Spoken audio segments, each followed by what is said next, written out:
Hey, and welcome to episode number 114 of the Brave Widow Show.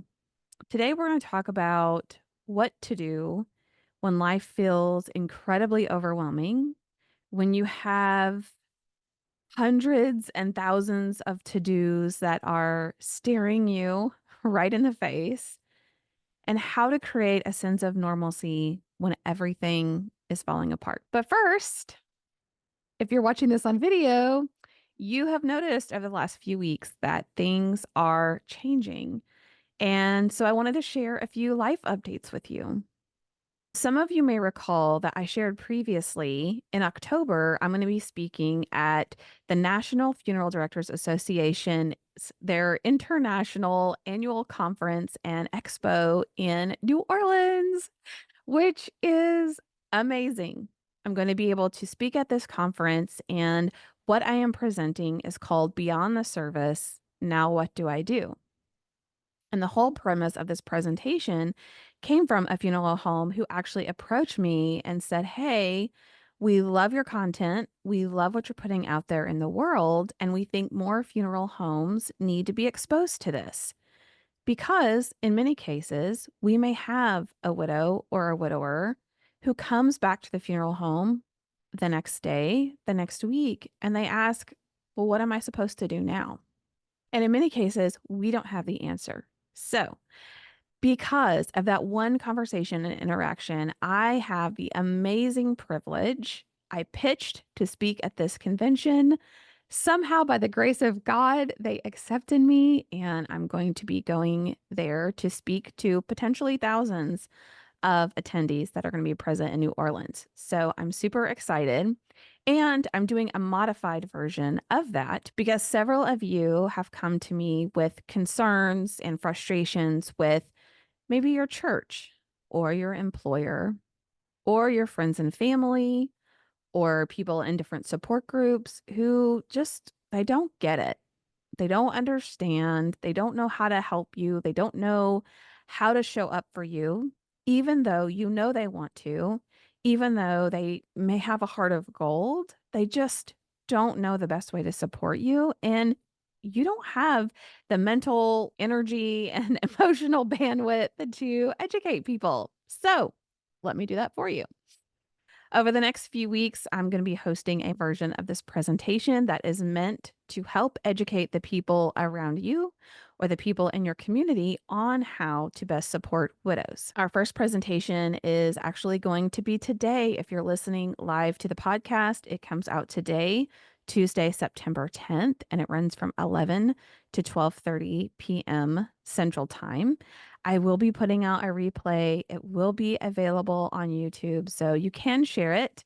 I will be hosting more sessions in the future. So if people are interested that they want to join, they want to attend live, they want to be able to ask questions real time or give feedback, then you can have them go to bravewidow.com/beyond to join. It's BEYOND, beyond, and they can register for free. It truly is just meant as a way to help educate people around you on what they can do to best support you in your journey and widows and grievers that they may come across in the future. So, if you're planning on attending later today, I'm excited. I can't wait to see you. And if you want to attend in the future, again, just go to bravewidow.com/beyond to sign up. All right. So, if you are watching this video, and not just listening to the audio, you will notice in my background some things are changing. And yes, it's official. We have moved into our new house, and it has been a wild, crazy, amazing experience. And for some reason, I thought it would be perfectly fine to move to a house on the exact same week that I needed to stage and photograph the old house to sell, that I needed to attend a 3-day live certification program through John Maxwell, that my kids will be starting school that same week and having to change bus routes mid-week on the day that we actually got moved, and still support all of my one-on-one coaching clients and the Brave Widow community. So, if you're a dreamer, I see you. I know what it means to have big dreams and aspirations and just feel like we're just going to get it all done. But by the second week of unpacking boxes at 10 and 11 p.m. at night, my body was screaming for a break. So I did get a much needed break over the Labor Day holiday weekend. And if you are somebody that has to take on the world, that you learn to listen to your body and to your mind when it tells you that you need a break, because I am feeling so much better and so much renewed for what we have going on in Brave Widow. I mentioned that I went through a certification program recently for John Maxwell. It's really centered around leadership and executive leadership and how to coach through leading yourself, but also leading other people. And you may be wondering why I'm talking about this on a Widow podcast. But the reason I want to bring it up is that I really have done a lot of reflection into different coaching packages that I offer, how I make things accessible for you, for people who want to learn, for people who want to grow, for people that want to heal. And I have been revamping my schedule and opening up some availability for some additional one on one coaching to support people in that more intimate, private setting. So, if coaching has been on your mind, if it's been something that you've been thinking about, this is actually an amazing time to sign up for a 3 month one on one coaching package with me. Just think about, here we are, practically the middle of September. 3 months from now would be just before Christmas. And think about how much further along that you could be before Christmas of this year. Christmas, people, is going to be here before we know it. And I have been personally so moved by just watching the transformations that have happened with my coaching clients in 2 months, in 3 months, and seeing hearts that are being healed, seeing growth that is happening, seeing people change the lens and the perspective that they use to look at life, seeing people learn new things and actually apply it to their everyday life to improve their relationships or to implement boundaries or to find new routines or to realize that they are so capable of so much more than what they've believed their whole life. Like, seriously, I have the best job in the world getting to support people, to navigate them, and to guide them on this journey of grief and healing and growing just to a whole new level. So, if you're thinking about coaching, you're not sure it's right for you, you're not sure exactly what to expect or all of the ins and outs, you can go to bravewidow.com and you can schedule a consult call with me. This call is an hour. It's completely free. You will walk away with value. You will walk away from that call knowing what your exact next step is, even if it isn't one on one coaching. I love being able to serve and support the widow community. So if you're thinking about coaching as I'm opening up these additional slots, this is the perfect time to join.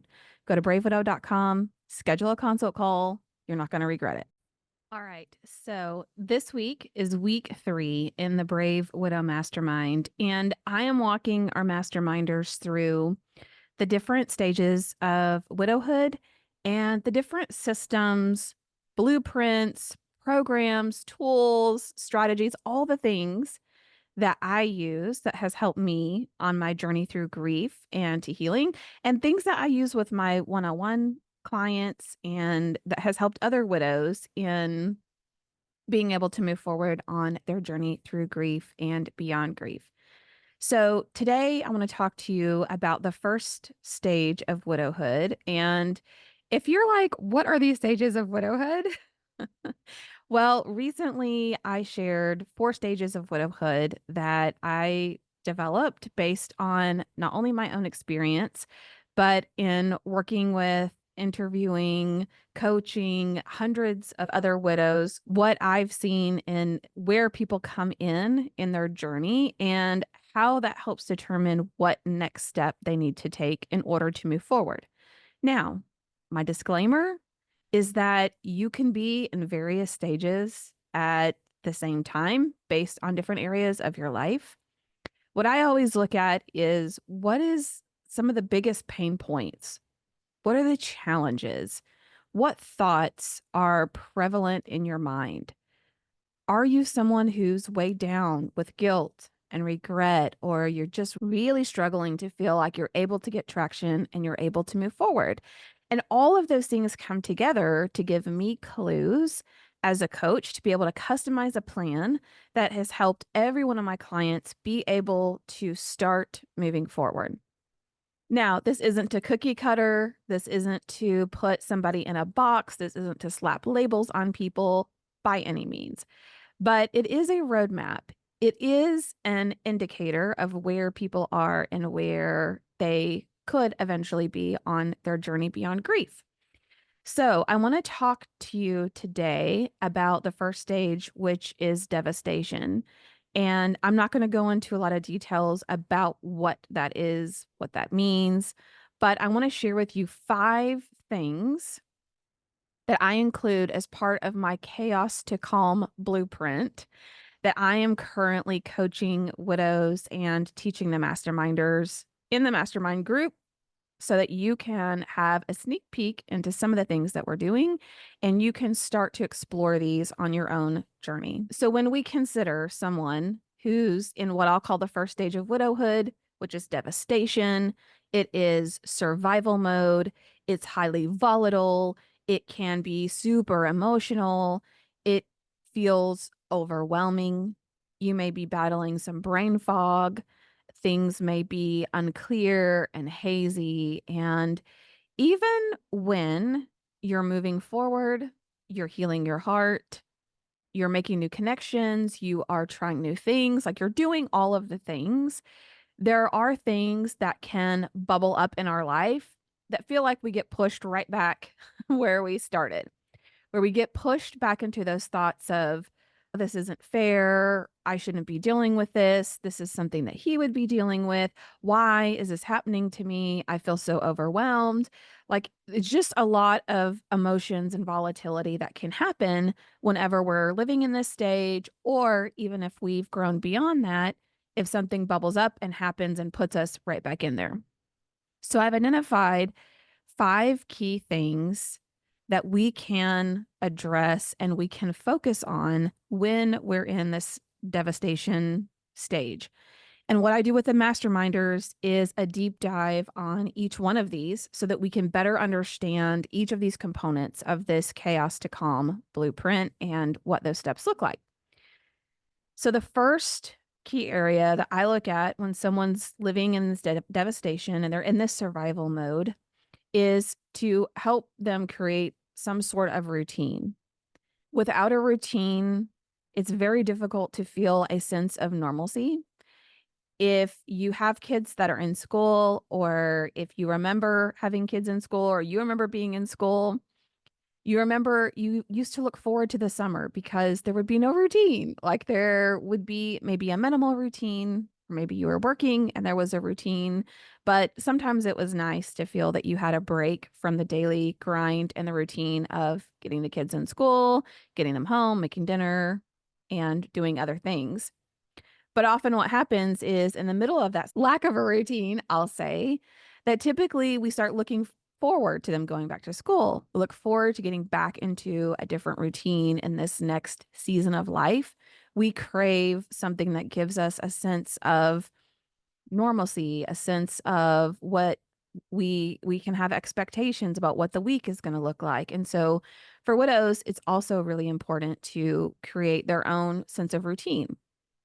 Now, a routine is really tricky when you're balancing what feels like hundreds and thousands of to-dos and tasks and lists. And as you guys know, I like to make lists and sticky notes, and they're just everywhere.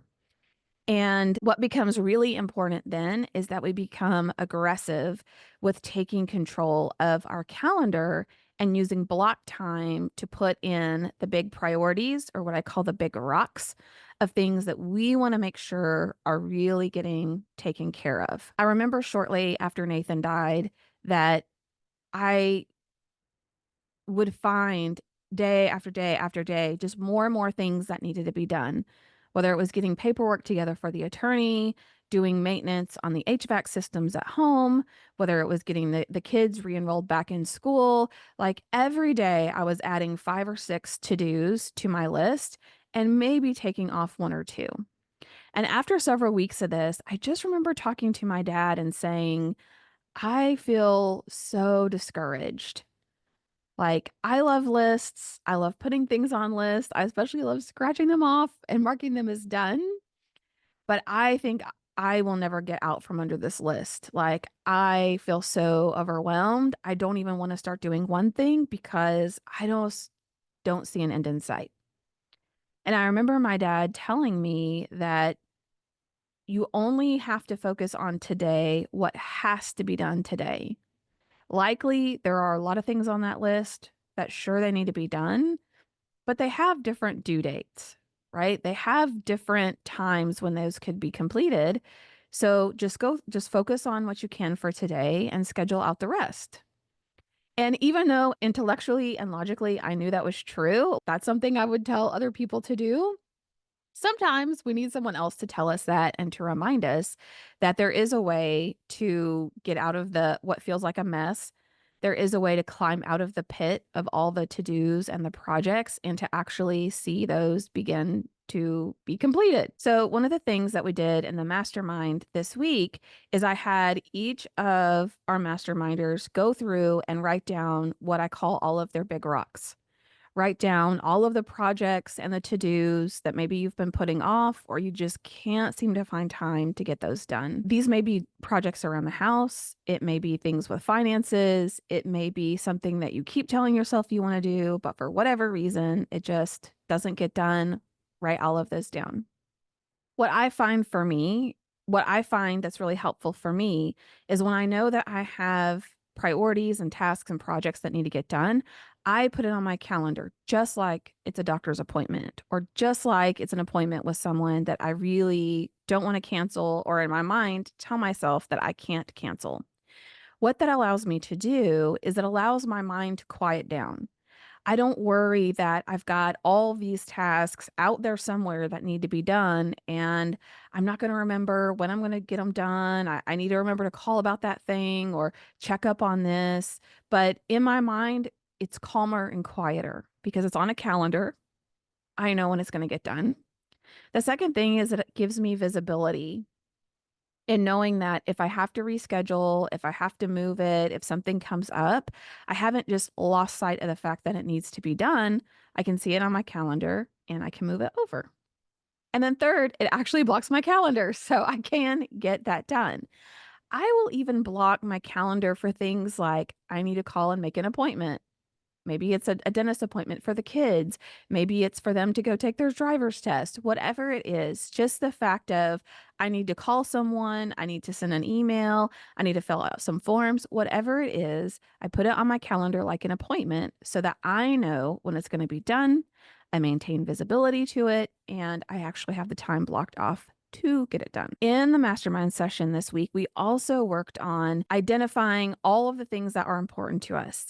Maybe it's relationships that we want to cultivate or new relationships that we want to create and that we want to connect with people. Maybe it's holidays. We have lots of holidays coming up. Everyone was encouraged to write down not only the holidays that are coming up, but all the things that happen around the holidays. Things like needing to prepare to buy gifts for Christmas or go shopping for that Thanksgiving dinner. Or maybe you decide to skip a holiday altogether and take a trip or do something totally different. But having the time even blocked out on your calendar to be able to plan that or to be able to decide or to hash out options with a friend or a family member, just having that time blocked out is really helpful. We also worked on other categories of those big rocks or big priorities, things like self-care, exercise, hobbies, travel, all of the things that sometimes gnaw in the back of our minds that we know we want to do or that we would like to see happen.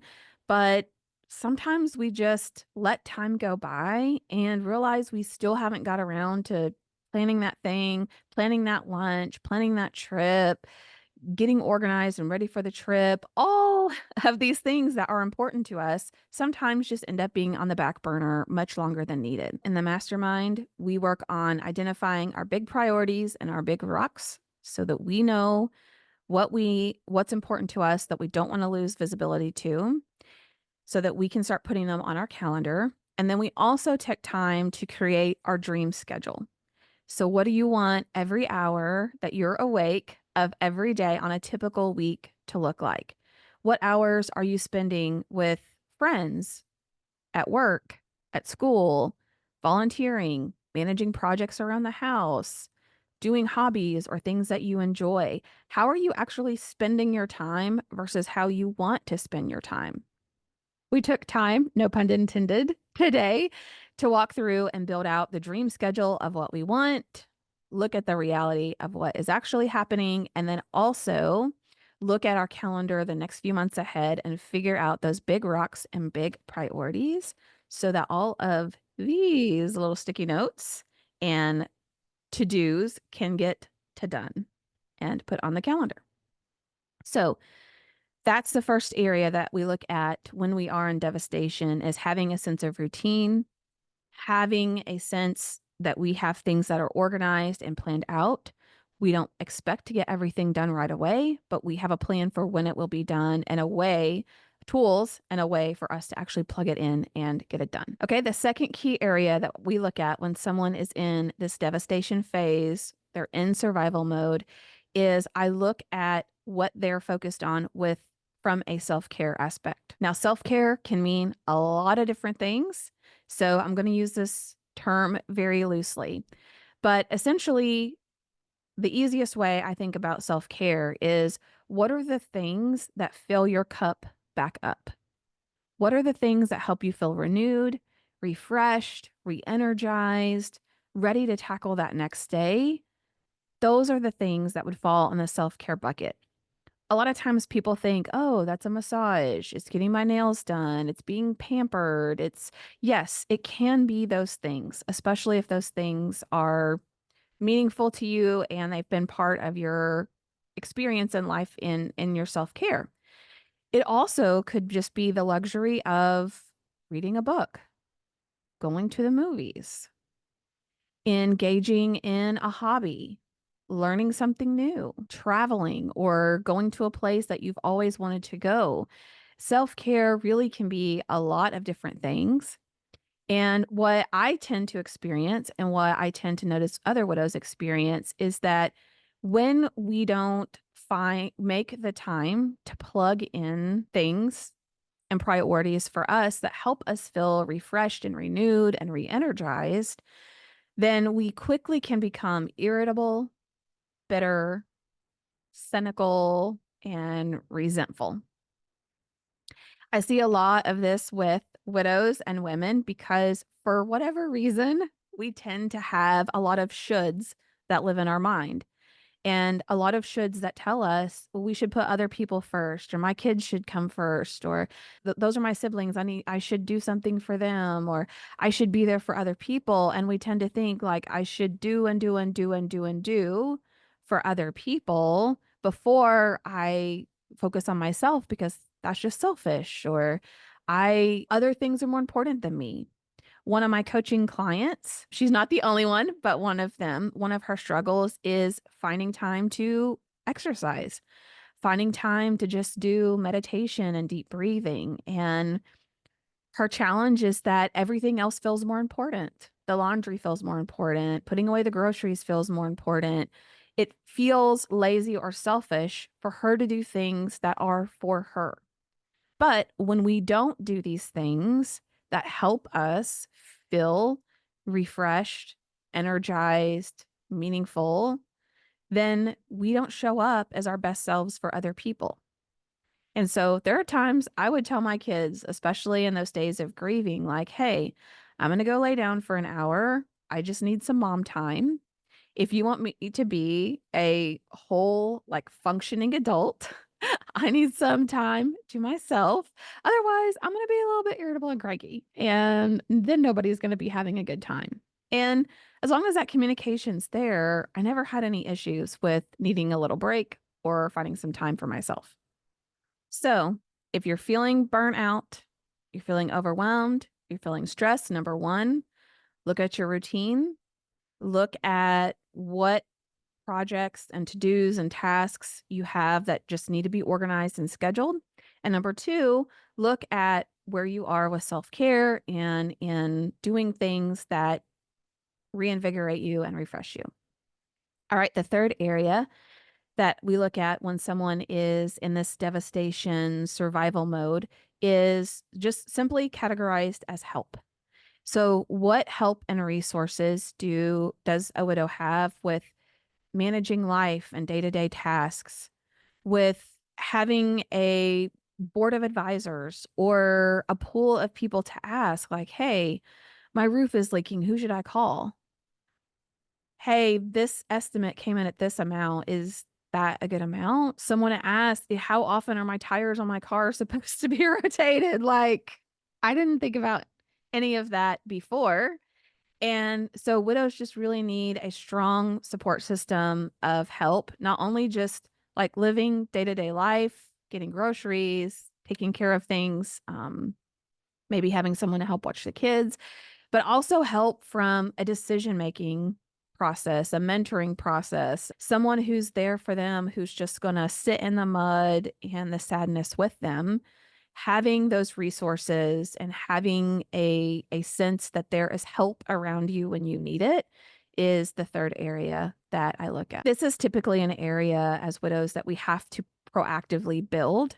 Our social circle tends to disappear or evaporate, or maybe it never even really existed.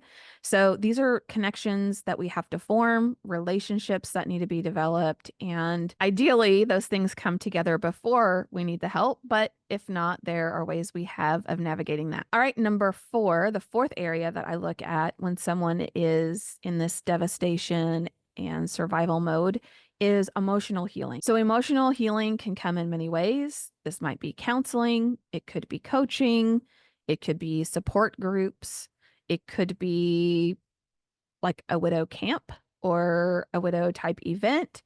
It could be just sitting in your feelings and naming them and processing them and just looking them dead in the face. It could be talking openly about your person in just day-to-day life with family or at events, or figuring out how you want to honor your person and keep them alive, keep their spirit alive with you as you live life and have some of those great experiences. But emotional healing is really important. And in most cases, in one-on-one coaching, this is where we start. You guys have heard me talk a lot about grief recovery method. It's one of my favorite tools to use with widows as far as being able to heal your heart, because you learn so many tools to navigate grief. You learn how to truly step back and look at all of the losses that you've experienced across your life, do a deep dive of the hurt and loss that you've experienced in a specific relationship, like with your person, and learn how to acknowledge one of the great ands in grief, which is, I love you. You were amazing. We had a wonderful marriage, and I was hurt by things in our relationship. I'm in sorrow because I'm grieving our unmet dreams and hopes and expectations for the future. Or it may be a totally different combination of, we were married and there were things about our relationship that I enjoyed and that I will miss. And my life is a lot calmer now and easier now. And I don't miss the fact that you're not here. And I'm just going to pause there for a moment, because there are so many of you who are afraid to say those words out loud, who diminish your grief because it feels bad or it feels wrong to say. So through grief recovery method, through coaching, we learn how to embrace two dynamics that normally in our mind are polar opposites or very different. But going through emotional healing, learning thought models, learning how to embrace these very complex emotions and experiences are all really important in this devastation phase. And this is often an area where there's opportunity. Sometimes widows have not emotionally healed. Sometimes they have suppressed their feelings, they distract themselves. Sobia, who was on the podcast, was an amazing story and example of somebody who just powered through, who just went through the motions for her and her kids, who just thought that time would magically heal all wounds. And as she shared on the podcast, she woke up one day, 3 years later, actually feeling worse than she had when her husband had died. And that's because she did not focus on emotional healing until she had this awakening while she was at home with her kids. Now, sometimes widows struggle because they have followed the same path of suppressing, of distracting themselves, of going through the motions and not facing the pain and the hurt of that loss they've experienced, plus all the other losses that they've experienced in their life. But there are also many widows who have done some of that work. They've gone to counseling, they've talked in grief groups, they've tried different things, but they still can't quite get over that hump, if you will, of guilt and regret and just the hurt that is part of grieving a person that we love. So, where we can, I really try to start with emotional healing, start with developing a routine or a sense of organization to their life so that the alarms that are going off in their mind can start to quiet down. Because when you're in volatile grief and when you are wrestling with guilt and just the yearning for one more conversation and you feel all of this incompleteness, it's really difficult to walk forward without it feeling super volatile, super up and down, which was my experience with grief as well, where I tried to go on new adventures. I tried different hobbies. I tried going to different events. And I just wrestled half the time with my mind and all of the thoughts about what is the point of this? Why am I doing this? He's not even going to be here. I knew this was a bad idea. Like all of the mind drama that happens, I experienced that too. And that's why this is really an area where I like to start when I'm working with clients. All right, the fifth area that we look at when someone is in devastation and survival mode is a spiritual connection. Now, this one is actually a bit of a tricky one because widows have all kinds of different experiences. A lot of widows do work with me because I am faith based, and that's one thing that they're attracted to about my coaching practice and how we operate in the mastermind. And I have seen widows that have gone through this grief and this pain and have become much closer in their relationship to God. And I have seen other widows that question things, which of course is totally normal. And I've seen widows that feel unsettled. They feel further away, or maybe this has driven them away and that bothers them. They don't want to be in that place where they're angry or they're upset or they're questioning. And so it can cause a lot of fear and uncertainty, but they don't know how to get back even to neutral or even to a point where they can feel like God hears them, sees them, and cares about them. So this can be a little bit of a trickier one to navigate. The spiritual connection is really an important place to look when we're talking about someone who's in survival mode, because a spiritual connection can allow you to feel a sense of meaning and purpose. It can allow you to feel heard and understood and loved, even at a time where you don't like what has happened, you don't like where you are and your circumstances, and the fact that you're having to walk this journey without your person. Having that spiritual healing and connection is just so critical when we're at this stage. And I really encourage widows to have open and honest conversations. So this isn't about like faking it with God to say, yeah, we're good, or thanks, God, or I know you love me, but just being willing to have those open and vulnerable conversations. Like even just being able to say, God, this really sucks. I hate this. I don't understand it. I don't like it. I wouldn't have made that decision. I would have saved my husband. I feel hurt. I feel abandoned. I'm incredibly lonely and I'm angry. And I don't want to feel any of those things, but I don't know how to get over this chasm and this gap. There are many times where I personally would pray to God and just say, God, you've got to pull my heart out of despair because I'm not going to live like this much longer. I can't function when my heart is in the pit of despair and it feels like there's no hope. Like I need you to swoop in and save me. Being willing to have those conversations and those prayers is so key. And to be able to just ask over and over and over again for wisdom and love and peace and all of the things that God can give us that we can't even understand. Like when you first lose your person, you can't fathom enjoying life again.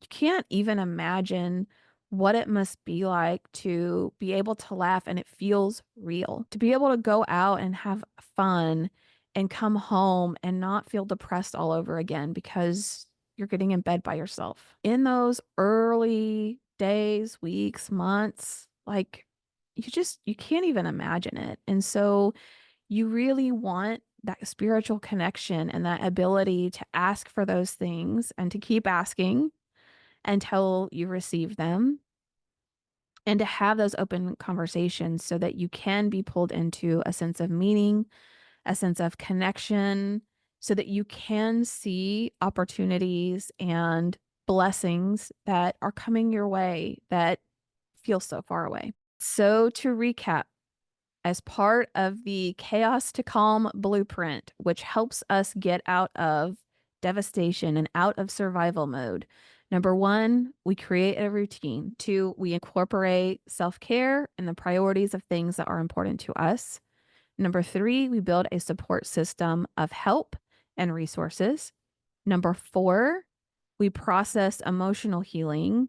And number five, we develop a strong spiritual connection. Okay, I hope today's episode was helpful for you. If you want to learn more about specifically how to do these things, if you want to join our masterminders on their journey over these next few months, if you're thinking about one-on-one coaching or you're thinking about group coaching or you just really have no idea what your next step should be, then schedule a consult with me. It's 1 hour of your time. You're going to get value out of the call. You're going to learn specifically what I would do if I was in your exact situation, specifically what I would do. I'll customize a plan made just for you, and you can make a decision and move forward from there. To schedule time with me, just go to bravewidow.com.